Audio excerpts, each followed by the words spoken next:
Hello everyone, তোমরা সবাই কেমন আছো? তো আজ আমি জন্মাষ্টমী উপলক্ষে এই ছোট্ট ঘরটিকে রং করছি। প্রথমে আমি সাদা রং অ্যাপ্লাই করেছি আর তারপর আকাশি কালার করে নিয়েছি। আর এখন ছোটোখাটো কিছু ডিজাইন করে নিচ্ছি। আসলে আমি কৃষ্ণ ঠাকুরের জন্য একটি মটকা বানাচ্ছি, যেটাতে মাখন থাকে। প্রথমে আমি ভেবেছিলাম যে এটাকে অনেক কালারফুল করব, কিন্তু পরে দেখি যে আমার কাছে সব রঙগুলোই শেষ হয়ে গেছে। তো যাই হোক, এই রঙটাই করলাম। আর এখন কিছু মিরর্স এর মধ্যে অ্যাড করব।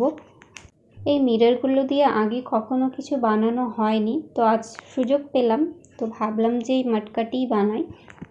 মিরর দিলে কিন্তু যে কোনো জিনিসে অনেক সুন্দর লাগে দেখতে। আর এখানে আমি একটু তুলো নিয়ে নিয়েছি, ওগুলোকে আমি মাখনের মতো এখানে রেখে দিলাম, আর সাথে একটা ছোট্ট বাঁশিও রেখে দিয়েছি। তো কেমন লাগলো ডিআইওয়াইটি অবশ্যই জানাবে। তো আজকের জন্য এতটুকুই, দেখা হবে পরের ভিডিওতে। Bye bye.